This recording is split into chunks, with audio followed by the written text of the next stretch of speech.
10.4 ठीक है, स्टार्ट है। क्वेश्चन कहता है, पहले ध्यान से पढ़ेंगे हम क्वेश्चन। दो सर्कल हैं जिनका रेडियस एक 5 है और एक 3 है, दोनों इंटरसेक्ट करते हैं 2 पॉइंट पर। तो इस लाइन का मतलब क्या होता है, देखिए एक छोटा सर्कल है और एक बड़ा सर्कल है, दोनों टकराते हैं आपके 2 पॉइंट जो कि यहाँ पर इंटरसेक्ट करें तो हमारे ए बी हो गए। ये एक ऐसी लाइन बनेगी। देखिए कहा गया था कि छोटा रेडियस 3 सेंटीमीटर है, बड़ा रेडियस 5 सेंटीमीटर है। तो ये छोटे सर्कल का ये देखिए ये रेडियस होगा जिसे हम 3 कह सकते हैं, बड़े सर्कल का ये सेंटर होगा तो ये वाला आपका 5 सेंटीमीटर हो जाएगा। फिर कहा गया कि दोनों के बीच की जो डिफरेंस है, लेंथ है, the distance between their centre are 4 centimetre. तो इन दोनों का सेंटर के जो बीच का लाइन है वो कितनी है, पूरी की पूरी 4 है, यहाँ से लेके यहाँ तक पूरा। मैं इसको O मान लेता हूँ और इसको मैं Q मान लेता हूँ। क्लियर है यहाँ तक सबको, ठीक है। अच्छा एक बात बताना चाहूंगा, यहाँ पर P पॉइंट में इसको, ये जो लाइन यहाँ पर टकरा रही है ये वाली लाइन, इस पॉइंट को मैं P बोल देता हूँ, ठीक है। ध्यान से सुनना कि AP जो है वो परपेंडिकुलर होता है हमेशा OQ पर, मतलब इस सीधी लाइन पर ये जो परपेंडिकुलर लाइन बनाई जाएगी तो ये यहाँ भी 90 बनेगा और यहाँ पर भी 90 बनेगा। क्लियर है यहाँ तक। अब हम कुछ इसे जूम करके देखते हैं तो ये कुछ ऐसा बनेगा। ये हमारा बेस होगा जिसपे ये OQ है, ये सीधी लाइन, ये एक परपेंडिकुलर लाइन है जो कि यहाँ P और ये यहाँ पर A पर है। A से लेके जो O है वो 3 सेंटीमीटर है, A से लेके जो Q है वो आपका 5 सेंटीमीटर है। यहाँ पर भी 90 बन रहा है और आपके यहाँ पर भी 90 बन रहा है। यहाँ तक क्लियर है सबको। हम क्या करेंगे, छोटा सा पार्ट करेंगे, हम यहाँ पर OP को लेट करेंगे X, ये वाला पार्ट आपका X हो जाएगा। ध्यान रहे बताया गया था कि पूरा O से लेके Q जो है आपका, O से लेके Q वो आपका 4 सेंटीमीटर है, क्योंकि दोनों के सेंटर का जो लेंथ थी वो 4 थी। क्लियर है, यानी कि ये पूरा का पूरा आपका 4 है। अब ध्यान से सुनिए, अगर आपका देखिए OP और PQ, इस लाइन और इस लाइन दोनों को मिलाएंगे तभी आपका OQ बनेगा, यहां से लेके यहां तक की लाइन तभी बनेगी जब ये छोटी छोटी दो लाइनें प्लस करी जाएंगी। अब आपका OP X है, PQ आपका पता नहीं, पर ये OQ यानी कि पूरी लाइन आपकी 4 सेंटीमीटर है, तो PQ कितना हो जाएगा, 4 - X। क्लियर है आपका इक्वेशन नंबर 1, यहां तक क्लियर है। अब ध्यान से सुनना, हमें यहाँ पर दो राइट एंगल दिख रहे हैं। पहला राइट एंगल है आपका APO, दोनों पे जाने चाहिए, हाँ APO पहला राइट एंगल ये है। इस राइट एंगल के हिसाब से देखिए OA जो होता है आपका, यानी कि H का square is equal to P का स्क्वायर प्लस B का स्क्वायर, जहां पर H है आपका AO, P है आपका AP का स्क्वायर, साथ में बेस है आपका OP, तो आप OP का स्क्वायर कर सकते हैं। OA आपका है 3, तो 3 का स्क्वायर, AP पता नहीं कितना है, और OP है आपका X का स्क्वायर। क्लियर है यहाँ तक, थोड़ी देर के लिए छोड़ देते हैं। नेक्स्ट ट्राइंगल आपका है ये राइट एंगल APQ, जहां पर भी H square is equal to P का स्क्वायर प्लस B का स्क्वायर होता है, जहां पर H है आपका AQ का स्क्वायर, AP का स्क्वायर प्लस PQ का स्क्वायर। AQ है आपका 5 का स्क्वायर, AP पता नहीं क्या है, और PQ आपका है, देखिए अभी तो निकाला PQ, 4 - X का स्क्वायर होता है। हम इसे भी सॉल्व करेंगे तो देखिए AP का स्क्वायर आपका आ गया, देखिए 4 का स्क्वायर करिए 16, X का स्क्वायर X स्क्वायर, 4 2 जा 8X, A - B का whole square, A square plus B square minus 2AB। अब देखिए ध्यान से, AP स्क्वायर यहाँ पर भी आ रहा है, AP स्क्वायर यहाँ पर भी आ रहा है, तो यहाँ से AP स्क्वायर की वैल्यू आती है कितनी, 3 का स्क्वायर होता है 9, और ये X स्क्वायर यहाँ चला जाएगा, तो ये आपकी आ गई AQ square. This is the equation number 2। Again देखिए यहाँ पर भी AP स्क्वायर की वैल्यू निकाल लेते हैं, तो सारे नंबर इस तरफ चले आएंगे। 16 यहाँ प्लस में है जाके माइनस, X स्क्वायर भी यहाँ जाके माइनस, और 8X आपका यहाँ प्लस में हो गया। ये आपका AP स्क्वायर है। थोड़ा सा सॉल्व करो तो यहाँ पर 25 में 16 गए 9 आ जाएगा, माइनस X स्क्वायर आएगा प्लस 8X आ जाएगा, तो हम इसे AP स्क्वायर भी कह सकते हैं। This is the equation number 3। देखिए सेकेंड का आंसर भी AP स्क्वायर की वैल्यू ये है, AP स्क्वायर वैल्यू ये है, तो दोनों AP को अगर मैं प्लस करूंगा 3 and 2 तो देखिए क्या आएगा। देखिए दोनों अगर AP सेम है तो इनकी वैल्यू आमने सामने लिख सकते हैं, या आप कह सकते हैं कि हम ऐसे भी लिख सकते हैं, 9 - X square is equal to 9 - X square plus 8X। ध्यान से सुनिए, सेम साइन हम काट सकते हैं, जैसे ये प्लस का 9 है यहाँ भी कट जाएगा, माइनस का X स्क्वायर माइनस से कट जाएगा। अब देखिए इस तरफ कुछ नहीं है तो 0 है, यहाँ पर 8X है, तो हम कह सकते हैं X की वैल्यू आपकी कितनी हो जाएगी, 0। क्लियर यहाँ तक। अब हमें निकालना क्या था, इस क्वेश्चन में कहा गया था आपको लेंथ ऑफ कॉमन कॉर्ड निकालनी। कॉमन कॉर्ड क्या होता है, देखिए इन दोनों सर्कल का कॉमन कॉर्ड है आपका ए बी। ठीक है, हमें ए बी निकालनी। सबसे पहले हम निकालेंगे ए पी। अब देखिए एक एक करके स्टार्ट करते हैं। ए पी कितना है? ए पी का स्क्वायर है आपका 9 माइनस एक्स स्क्वायर, तो हम यहाँ लिख सकते हैं A P square is equal to 9 minus X square, जहां पर एक्स आपका 0 है, तो 0 का स्क्वायर कितना हो जाएगा? 9 माइनस 0, यानी कि आपका ए पी आ गया कितना? 9। ए पी का स्क्वायर आपका आ गया 9, क्योंकि सारे स्क्वायर हैं, यानी कि ए पी आपका हो जाएगा √9, जहां से ए पी आपका आ गया कितना? 3। क्लियर है? अब इस क्वेश्चन में ध्यान से देखिए, कॉमन कॉर्ड है आपका ए बी, तो ए बी निकालने के लिए आप क्या करेंगे? जब भी कभी दो इंटरसेक्ट, देखिए दोबारा डायग्राम बनाते हैं, जब भी कभी आपको यहाँ से यहाँ तक की लेंथ निकालनी हो ए बी, और ये दो आपके सेंटर हैं, और ये आपका पॉइंट ए पी का ही डबल आपका ए बी होता है, तो आप लिख सकते हैं 2 इंटू में ए पी, सो 2 इंटू में 3 आपका हो जाएगा 6 सेंटीमीटर। तो ए बी कितना आ गया आपका? 6 सेंटीमीटर, यानी कि लेंथ ऑफ कॉमन कॉर्ड कितनी है? 6 सेंटीमीटर।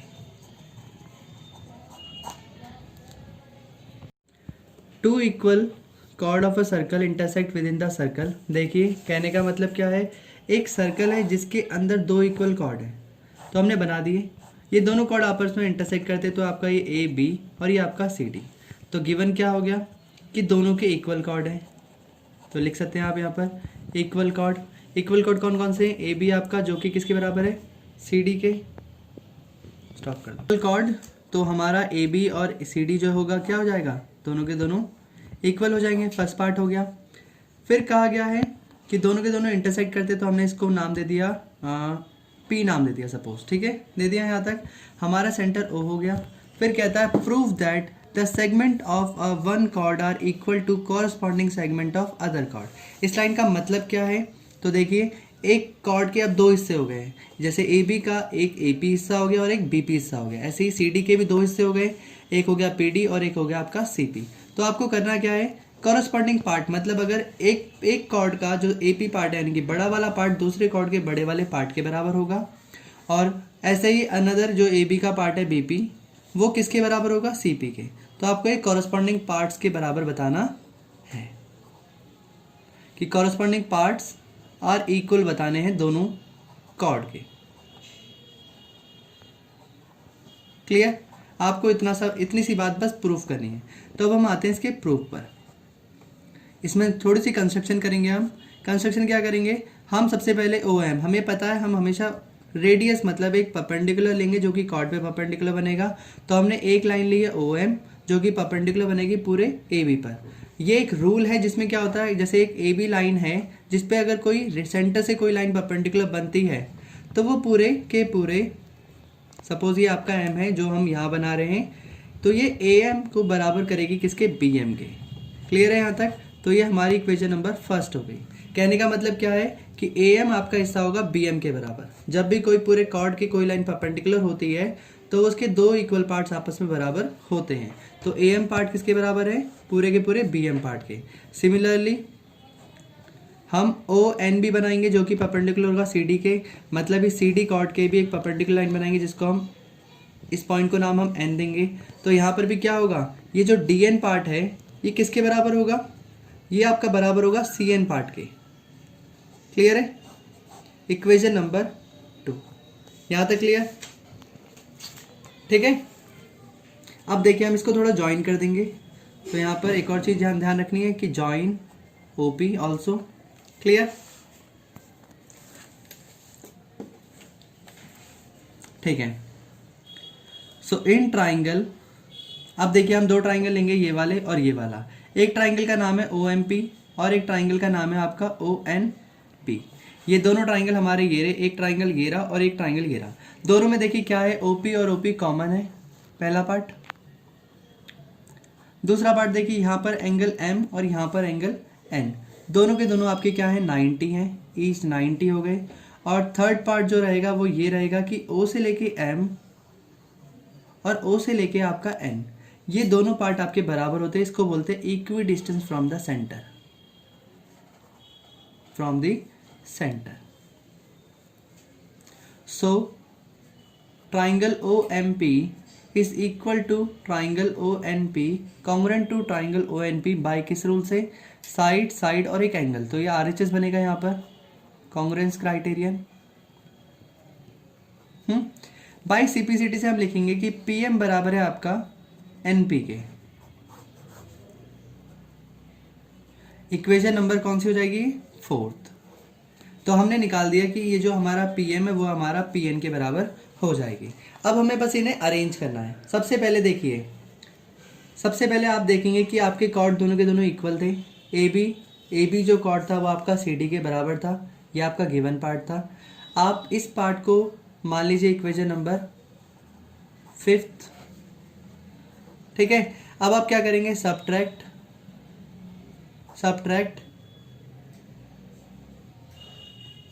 आप सबसे पहले क्या कीजिए? ऐड कर दीजिए।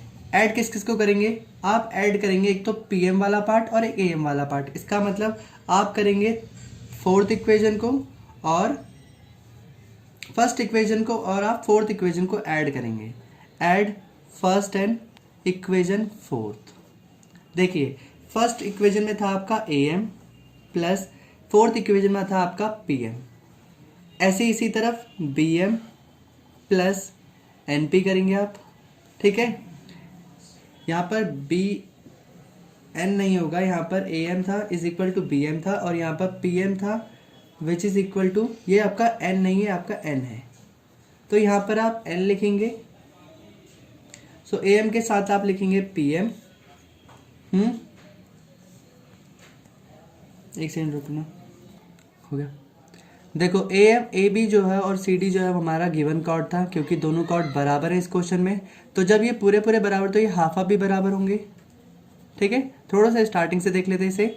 हमारा जो ये कॉर्ड थे ये दोनों के दोनों गिवन थे, तो जब ये पूरे पूरे बराबर तो इनके हाफ हाफ भी बराबर होंगे। अब देखिए, इस लाइन AB का हाफ जो है हमने AM माना है, ठीक है, तो ये आपका AM हो जाएगा।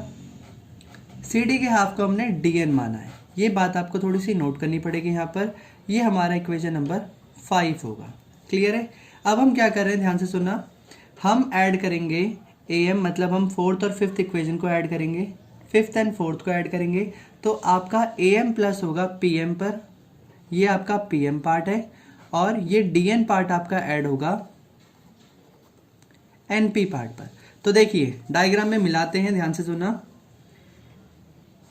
PM वाला पार्ट ये है, इसमें आप AM भी मिला दीजिए, तो आपका बन जाएगा A से लेके P तक का पार्ट, तो हम इसे बोलेंगे AP। सिमिलरली PN में अगर हम ND मिलाएंगे तो बनेगा आपका PD पार्ट। क्लियर है? तो हमने एक कॉरस्पॉन्डिंग पार्ट निकाल दिया है।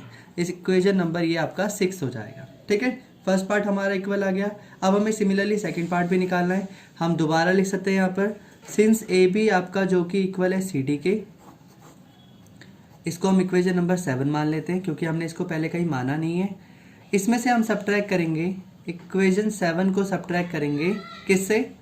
बाय 6 से। तो सब्ट्रैक्ट 6 फ्रॉम इक्वेशन नंबर 7। देखिए, AB में से आप माइनस करेंगे AP, इस AB में से आप AP माइनस करेंगे, इज इक्वल टू इस CD में से आप PD माइनस करेंगे। कैसे? देखिए, ये पूरी लाइन आपकी AB है, ठीक है। अगर इसमें से आप इतना पार्ट हटा देंगे, इतना पार्ट आप हटा देंगे, तो बचेगा आपका बस इतना पार्ट, जिसको हम बोलते हैं BP। तो हम यहाँ लिखेंगे BP which is equal to किसके हो जाएगा? ऐसे ही CD में से अगर आप PD इतना पार्ट हटा देंगे तो बचेगा सिर्फ CP, तो आप यहाँ पर लिखेंगे CP पार्ट। तो ये आपका इक्वेशन नंबर हो गई 8। सो हेंस प्रूफ्ड, क्योंकि ये दोनों कॉरस्पॉन्डिंग पार्ट हमने जो यहाँ पर निकालने थे वो हमने निकाल दिए हैं, तो हम लिख सकते हैं हेंस प्रूफ्ड, ये डन हो चुका है। क्वेश्चन नंबर 3, सेम क्वेश्चन है। 2 equal chord of a circle intersect with in the circle. Same question, एक सर्कल है जिसके 2 इक्वल कॉर्ड है, तो आपने एक बार माना AB, एक बार माना आपने CD, जो कि इंटरसेक्ट करें आपके P पॉइंट पर। तो AB बराबर है आपका CD के, गिवन। ध्यान रहे, फिर आपको वही करना है। सर्कल है आपका सेंटर। देखिए, एक बार आप AB, सपोज आपका एक AB कॉर्ड है और सेंटर से आप एक लाइन परपेंडिकुलर डाल रहे हैं AB पर। फर्क क्या पड़ता है आपको यहाँ डिटेल में बताते हैं। जब भी कभी OP परपेंडिकुलर होता है AB के, तो यहाँ पर ये परपेंडिकुलर बाइसेक्ट करता है, जिसका मतलब क्या है, कंस्ट्रक्शन करके बताते हैं। OP परपेंडिकुलर आपका AB के, जिसमें AP बराबर हो जाएगा आपका BP के। क्लियर है? और ऐसे ही सिमिलरली सी डी बी देखिए ओ एन ये आपका एम पॉइंट था, ओ एन भी आपका परपेंडिकुलर बनेगा सी डी कॉर्ड पर। तो जैसे अगर आपका ये सी डी पॉइंट है जहाँ पर ओ से लेके एन एक परपेंडिकुलर लाइन है, तो O N perpendicular to C D है, तो हम कह सकते हैं यहाँ पर भी कि आपका सी एन जो बराबर होगा वो किसके बराबर होगा, डी एन के। क्लियर है ये भी आपको। इक्वेशन नंबर 1, इक्वेशन नंबर 2, हाथों हाथ नंबर डालते चलेंगे। एक और बात आपको यहाँ ध्यान रखनी है कि ए बी बराबर है आपका सी डी, इसको हम इक्वेशन नंबर 3 मान लेते हैं। जब ये पूरे पूरे बराबर तो ये हाफा भी बराबर होंगे। फिलहाल इसकी जरूरत है नहीं, ठीक है। अब हम इसमें ज्वाइन करेंगे क्या, ओ टू पी, ओ से लेके पी को हम इसमें आपस में ज्वाइंट कर देंगे। कर दिया, ज्वाइन करने के बाद हमें अंदर ये ट्राइंगल दिख रहा होगा। हमें इसमें टू प्रूफ क्या करना है, तो सिंपल सा पार्ट कहा गया इसके अंदर, the proof that the line joining the point of intersection of a centre makes a equal angle with in the chord. तो कहा गया है जहां पर ये दोनों कॉर्ड कट रहे हैं, ये पॉइंट इंटरसेक्शन बोलते हैं इस पॉइंट को, ये इंटरसेक्शन वाला पॉइंट है। इंटरसेक्शन वाला पॉइंट को सेंटर से ज्वाइन करने के बाद जो यहाँ सेंटर पे एंगल बन रहे हैं, ये दोनों एंगल आपको प्रूफ करने हैं। तो इन दोनों एंगलों का नाम है पी ओ एम और पी ओ एन। आपको इसे प्रूफ करना है कि ये दोनों बराबर होने चाहिए। तो अब हम आते हैं प्रूफ के अंदर। क्लियर है। सबसे पहले हम ये दो ट्राइंगल उठाएंगे जिसके अंदर ये दोनों एंगल हैं। एक आपका है पी एम ओ एंड एक आपका है पी एन ओ। क्लियर है। देखिए ओपी ओपी दोनों में कॉमन है। फर्स्ट पार्ट एंगल एम आपका एंगल एन के 90 है, ईच 90। और थर्ड पार्ट रहेगा आपका वही same, O M is equal to O N. Rule है आपका equidistance from the centre. Clear. तो हम कह सकते हैं triangle P M O is congruent to triangle P N O होगा by which rule, side side and angle. Angle 90 है इसलिए हम इसे RHS कॉन्ग्रुएंस क्राइटेरियन कहेंगे। हाँ, हम यहाँ से CPCT से लिख सकते हैं कि POM is equal to PON by CPCT। Clear है। तो हमने ये प्रूफ कर दिया है, हेंस प्रूफ्ड। क्वेश्चन नंबर 4, एक डायग्राम दिया गया क्वेश्चन के अंदर और एक कॉर्ड दे रखा है ऐसे ABCD। कुछ नहीं बताया गया, बस बताया गया गिवन में कि एक कंसेंट्रिक सर्कल है। कंसेंट्रिक सर्कल वो होते हैं जिनका एक सेंटर होता है पर सर्कल दो होते हैं। ठीक है।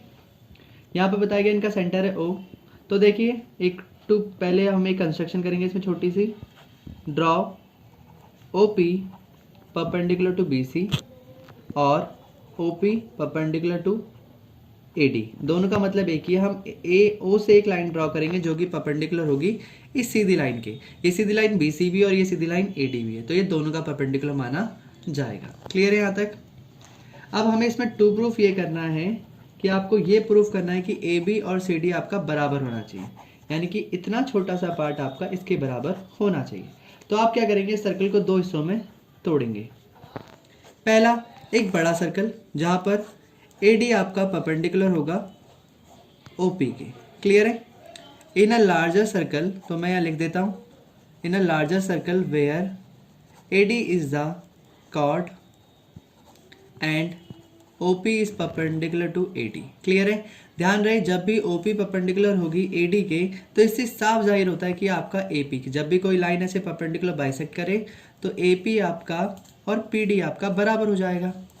This is the first part, equation number 1। यहाँ तक क्लियर है। अब इसी का सेकंड पार्ट देखिए। अब हम क्या करेंगे, एक छोटा सर्कल लेंगे जिसके अंदर सेंटर है O आपका, बट देखिए छोटे सर्कल के अंदर सिर्फ BC पार्ट है, तो ये आपका BC हो जाएगा। जहाँ पर ये आपकी लाइन P होगी जो कि परपेंडिकुलर होगी BC के। Since OP is perpendicular to the BC in a smaller circle की बात चल रही है यहाँ पर, where BC is a chord. Clear है। तो जब OP परपेंडिकुलर होगा BC के तो BP बराबर होगा आपके PC के। This is the equation number 2। अब देखिए आप सब्ट्रैक्ट करेंगे इस क्वेश्चन में, आपको ये ध्यान रखना है कि आपको इक्वेशन नंबर 2 को सब्ट्रैक्ट करना है फ्रॉम इक्वेशन नंबर 1 से। तो देखिए AP में से आप माइनस करेंगे BP और सिमिलरली PD में से आप माइनस करेंगे PC। देखिए ध्यान से, ये डायग्राम दे रखा है यहाँ पर, इतनी बड़ी लाइन AP है, इसमें से अगर आप BP हटा देंगे तो क्या बचेगा आपके पास, सिर्फ AB। सिमिलरली यहाँ पर भी PD लाइन में से अगर आप PC हटा देंगे तो आपके पास बचेगा CD। तो यहाँ से हमें प्रूव्ड हो गया, तो आप लिख सकते हैं यहाँ पर हेंस प्रूव्ड। क्वेश्चन नंबर 5 कहा गया 3 गर्ल्स हैं Reshma, Salma and Mandeep playing a game bye standing on the circle. तो एक सर्कल बनाएंगे हम, जिसमें रेशमा सलमा को यहाँ बिठाया और मनदीप आपकी यहाँ पर है। सेंटर ऑफ द सर्कल आपका ये है, ठीक है। अब देखिए बोला गया तीनों फ्रेंडों के बीच में 6 मीटर की दूरी है, तो ये भी आपका 6 मीटर हो जाएगा। कहा गया है सेंटर, ये देखिए सेंटर है, सेंटर से सर्कल की आर तक 5 सेंटीमीटर रेडियस दिया गया है, क्योंकि सर्कल का रेडियस बताया गया 5 सेंटीमीटर या 5 मीटर कह सकते हैं, ठीक है। सिमिलरली ये भी आपका 5 हो जाएगा मीटर, क्योंकि ये भी रेडियस है और ये भी आपका क्या है, रेडियस है, तो ये भी आपका 5 हो जाएगा। यहाँ तक क्लियर है। आपको बताना है इस क्वेश्चन में टू फाइंड, लिखता हूँ मैं यहाँ पर, आपको बताना है distance between R to M, या कह सकते हैं RM बताना है आपको। यानी कि आपको ये लाइन का ये बताना है कि ये इसका डिस्टेंस कितना रहेगा, R से लेके M कितना रहेगा। क्लियर है। तो सबसे पहले हम इसमें कंस्ट्रक्शन कर लेते हैं।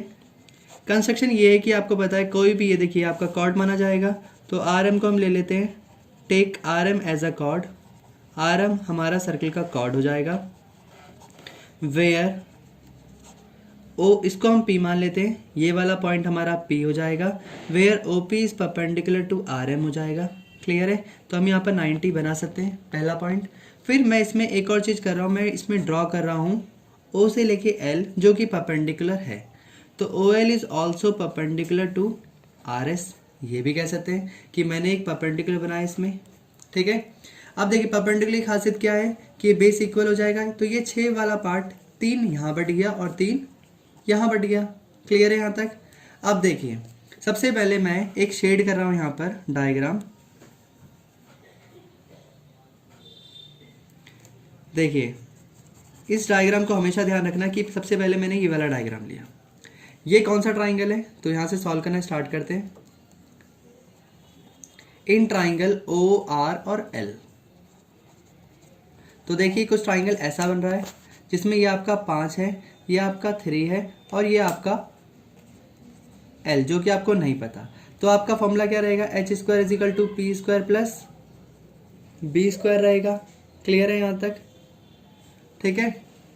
सो OR का square which is equal to OL का स्क्वायर प्लस RL का स्क्वायर हो जाएगा। सो ये आपका 5 का स्क्वायर, ये आपका है 3 का स्क्वायर और OL आपको नहीं पता, तो ये 25, ये आपका 9, OL का स्क्वायर नहीं पता, 25 में से 9 गया, आपका ये OL का स्क्वायर हो जाएगा। 16 इज इक्वल टू OL का स्क्वायर, तो ये रूट हो जाएगा, तो 4 इज इक्वल टू आपका OL आ जाएगा। सो OL आपका कितना आ गया, 4 मीटर। क्लियर है। अब आप हाथों हाथ जिस ट्राइंगल को आपने शेड करा है, थोड़ा सा इस ट्राइंगल का दायरा बढ़ाएंगे, थोड़ा सा इस ट्राइंगल का दायरा बढ़ाएंगे। अब आप साथ में इस वाले ट्राइंगल को भी इसमें ऐड कर देंगे, ठीक है। अब आपका ट्राइंगल हो जाएगा OR और S, जिसका आप क्या निकालेंगे, एरिया, जिसको हम बोलते हैं 1/2 बेस इंटू हाइट बोलते हैं। 1/2 देखिए इस ट्राइंगल का पूरा बेस होगा आपका 6 सेंटीमीटर और हाइट होगी आपकी जो कि आपने ये निकाली है 4 मीटर। मैं यहाँ डायग्राम बना के भी दिखाया था आपको।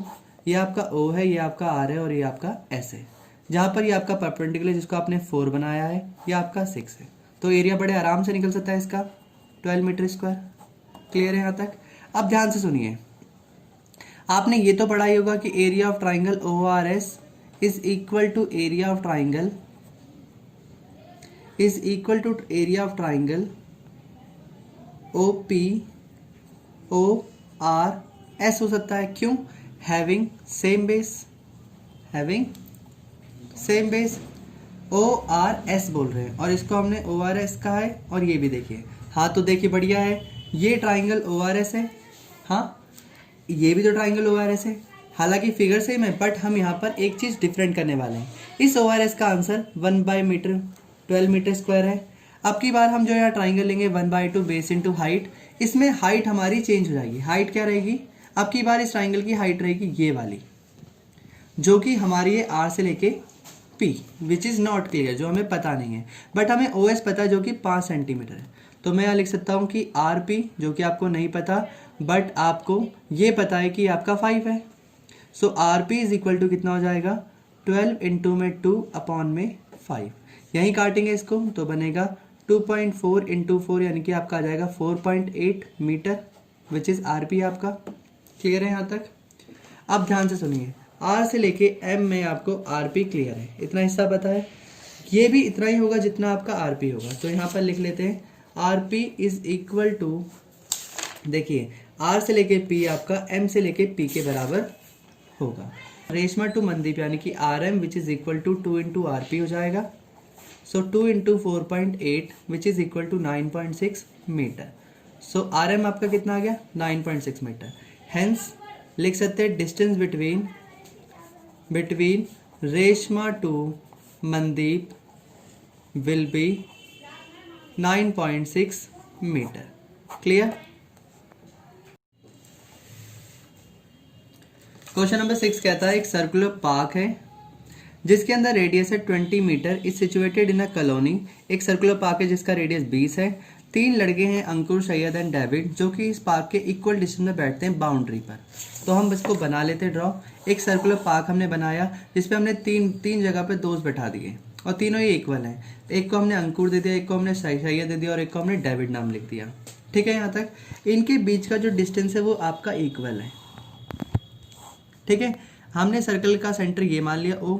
क्लियर है यहाँ तक? और हमें ये पता चल गया कि सर्कल का जो सेंटर है, रेडियस है, वो आपका ये हो जाएगा, जो कि सारे के सारे 20 और 20 सेंटीमीटर है। क्लियर होगी यहाँ तक बात? अब आपको इस क्वेश्चन में एक चीज़ ध्यान रखनी है, जो कि हम यहाँ पर कंस्ट्रक्ट कर रहे हैं। OP is perpendicular to SD। हम एक यहाँ पर O से लेके P तक एक परपेंडिकुलर बना रहे हैं जो कि SD का परपेंडिकुलर है। सिमिलरली पहले इतना करके देख लेते हैं, जहाँ पर आपका SP और PD बराबर होगा। देखिए ध्यान से, जो भी लाइन परपेंडिकुलर होगी SD के, जैसे ये लाइन इसके परपेंडिकुलर है, तो ये वाला पार्ट और ये वाला पार्ट आपस में बराबर होगा। हम इसी पार्ट को लेट SP को लेट कर लेते हैं X। तो ये वाला पार्ट आपका X इसके बराबर हो जाएगा। दैट मीन्स आपका जो पूरा SD है वो कितना हो जाएगा? 2X हो जाएगा। हाँ, तो ये वाला पार्ट यहाँ से लेके यहाँ तक कितना हो गया आपके पास? 2X हो गया। अभी तो आपने पढ़ा था कि जो तीनों की जो डिस्टेंस है, यानी कि अंकुर, सैयद और डेविड के बीच का जो डिस्टेंस है वो इक्वल है। अगर ये आपका 2X है तो ये भी 2X होगा और ये भी आपका 2X होगा। क्लियर है यहाँ तक? अब मैं एक हल्का सा पार्ट शेड कर रहा हूँ। सबसे पहले आपको ट्राइंगल लेना है ये वाला। शेड करने से क्या आपको हमेशा ध्यान रहना चाहिए कि आपको पहले यही वाला पार्ट लेना है। आपने उठाया इन ट्राइंगल OPD, जो कि आपका राइट एंगल है। तो ऑब्वियस सी बात है, आप इसमें पाइथागोरस थ्योरम लगाएंगे। देखिए H है आपका OD, साइड का नाम भी लिखते हैं। P आपका है OP परपेंडिकुलर, बेस आपका है PD, जिसको आपने PD का स्क्वायर ले लिया। OD आपका कितना है? देखिए OD की साइड है 20, तो 20 का स्क्वायर। OP आपका नहीं पता तो OP को OP लिखिए। PD को आप क्या लिख सकते हैं? X का स्क्वायर। यहाँ तक क्लियर होगा? 20 का स्क्वायर होता है 400, OP का स्क्वायर OP का स्क्वायर, X का स्क्वायर X का स्क्वायर। अब देखिए आपको सबकी वैल्यू पता है, ये 400 ये आपका X है, आपको OP नहीं पता तो आप OP का भी वैल्यू निकाल सकते हैं। 400 X को आप इधर भेजेंगे तो ये आपका X स्क्वायर हो जाएगा। आपको सिर्फ OP चाहिए तो ये स्क्वायर जो है वो वहाँ जाके रूट हो जाएगा। तो 400 माइनस X स्क्वायर आपका OP आ जाएगा। This is the equation number first. अब आपको OP की वैल्यू पता है। अच्छा, आपको इसमें एक छोटी सी बात और सीखनी है कि देखिए AP और OP में क्या फ़र्क है। तो इसके लिए मैं आपको बता देता हूँ कि जब भी कभी ऐसा हो तो आप पूरी साइड को, यानी कि जो AP है आपका, वो उसको 3 इंटू OP कर देना है। दैट मीन्स आपका जो AP है वो इसी OP का 3 टाइम्स जितना होगा। तो इसका मतलब आपका AP कितना होगा? आपको OP की वैल्यू पता है कि √400 माइनस X स्क्वायर है। ये कहाँ से आई? अभी हमने यहाँ पर निकाली है OP, जो कि आपकी 400 माइनस X स्क्वायर है, वो आप यहाँ पुट कर देंगे तो आपका AP कितना जाएगा? 3 इंटू में 400 माइनस X स्क्वायर अंडर रूट के अंदर। ठीक है, इक्वेशन नंबर 2। अब इसके बाद आपको क्या करना है, तो दोबारा एक और बार डायग्राम बना लेते हैं। देखिए अब हमारे पास ये ए से लेके पी था, ये डी था, ये एस था और सेंटर आर था आपका यहाँ पर। अब देखिए आपको इसके बाद एक बड़ा ट्राइंगल लेना है, तो दोबारा शेड कर लेते हैं और ये आपका परपेंडिकुलर था। तो अब की बार आपको कौन सा ट्राइंगल लेना है, इन ए पी डी, यानी कि बड़ा राइट एंगल। पहले आपने छोटा राइट एंगल लिया था, अब इसी सेम साइड पर आप एक बड़ा राइट एंगल ले लेंगे जो कि फुल साइड को एक्वायर कर रहा है। अब इसका भी same H square is equal to P का स्क्वायर प्लस बी का स्क्वायर होता है। एच आपका कितना है, ए डी का स्क्वायर, पी आपका है ए पी का स्क्वायर, बी आपका है पी डी का स्क्वायर। ए डी कितना है आपका, देखिए अभी तो हमने निकाला कि सारी साइडें 2x है, पी डी आपका x था और आप इसे निकाल चुके हैं ए पी जो कि आपके सामने, जिसको हम लिख सकते हैं 3 इंटू में रूट 400 माइनस एक्स स्क्वायर। अब मैं इसको यहाँ पुट कर देता हूँ, ए डी कितना है, ये वाली साइड आपकी 2x का स्क्वायर, ए पी ये देखिए ये वाली वैल्यू आप यहाँ डालेंगे 3 इंटू में अंडर रूट 400 माइनस एक्स स्क्वायर का पूरे का होल स्क्वायर, और पी डी कितना आपका x का स्क्वायर, 4 का स्क्वायर 4x स्क्वायर हो जाएगा, 3 का स्क्वायर देखिए क्या करेंगे 9 और स्क्वायर से रूट आप कैंसिल कर देंगे तो ये 400 माइनस एक्स स्क्वायर ही होगा। x का स्क्वायर आपका x स्क्वायर हो जाएगा। नेक्स्ट देखिए 9 को 400 से मल्टीप्लाई कीजिए, बनेगा 9 4 जा 3600 into 9x square plus x square. आगे फर्दर सॉल्व करेंगे हम, 3600 आएगा आपका, प्लस और माइनस आपका माइनस होता है, 9 में से 1 गया तो आपका आंसर आएगा 8x स्क्वायर। 9 यहाँ पर बड़ा है इसलिए बड़े नंबर का साइन आएगा। अब देखिए x वाले आप एक तरफ कीजिए, तो यहाँ पर कोई नंबर अगर माइनस में वहाँ जाएगा तो प्लस में हो जाएगा और आपका ये अकेला 3600 यहाँ बच जाएगा। 8 और 4 सबको पता है, 8 और 4 12 होते हैं, तो 12x square is equal to 3600 हो जाएगा। X square is equal to 3600 upon में 12, कट के आंसर कितना आएगा 300 एक्स स्क्वायर। अब देखिए यहाँ रूट है तो आप अंडर रूट कर दीजिए यहाँ पर, तो x का रूट आता है आपका 10 रूट 3। कैसे किया तो बता देते, सिंपल है, 100 इंटू 3 कर दीजिए तब भी 300 आएगा। 100 का रूट आपका 10 होता है, रूट 3 का कोई रूट नहीं होता, इसलिए x की वैल्यू कितनी आ गई 10 रूट 3। हमसे पूछा गया था यहाँ पर इन सबके दोस्तों के बीच का डिस्टेंस कितना होगा, तो देखिए हर एक दोस्त के बीच का डिस्टेंस 2x है। हाँ तो हम कह सकते हैं कि लेंथ ऑफ स्ट्रिंग जो है वो कितनी होगी 2 इंटू 10 रूट 3 होगी, जो कि आपका होता है 20 रूट 3 मीटर। क्लियर है यहाँ तक।